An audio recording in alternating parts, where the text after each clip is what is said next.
ছুটি যখন বউ ভাতের জন্য সাজাগোজা করে সেই সময় রুমে চলে আসে অভি আর দুজনকে দেখে লজ্জায় পড়ে যায়। তারপরেই দেখা যায় অভি ঠাম্মির কাছে গিয়ে বলে, ঠাম্মি আমি এই বিয়েটি ভালোবেসে করেছি, প্লিজ মেনে নাও, আমি ছুটির সাথে খুব ভালো থাকবো। তারপরে বলে, তুমি এই বিয়েটা যদি না মেনে নাও তাহলে আমি কোনোদিনও সুখী হতে পারবো না। ঠাম্মি কোনো কিছু না বলে নিজের রুমে চলে যায়। অভির মা অভি আর ছুটিকে বরণ করে ছুটিকে বলে, আজ থেকে এটা তোমার বাড়ি, আর বলে আজ কাল রাত্রি দুজনের মুখ দেখবে না। এই কথা শুনে ছুটিও মেনে নেয়।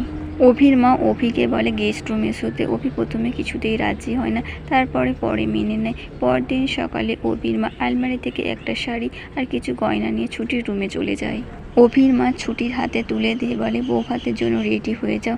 ছুটি অভির মাকে বলে, ঠিক আছে মা। অভির মা শুনে সেটা খুব খুশি হয়ে যায় মা রাগ শুনে।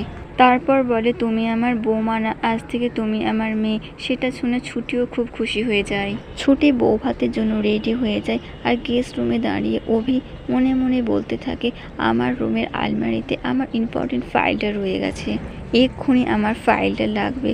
অভি নিজের রুমের দিকে যেতে থাকে আর তখন ছুটি শাড়ি পরতে থাকে।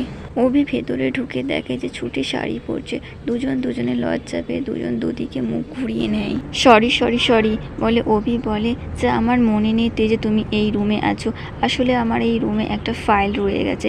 এর মধ্যেই ছুটি শাড়ি পরে নেয় আর বলে যে আর কোনো দরকার নেই, এবার তাকাতে পারেন আপনি। তারপরে অভি ঘুরে যায় আর ছুটিকে দেখে ছুটি বউ ভাতের জন্য তৈরি, আর অভি এক দৃষ্টিতে অপরূপে দেখতে থাকে। এই মেয়েটাকে এত সুন্দর লাগছে, তাহলে কি আমি ছুটির প্রেমে পড়ে যাচ্ছি?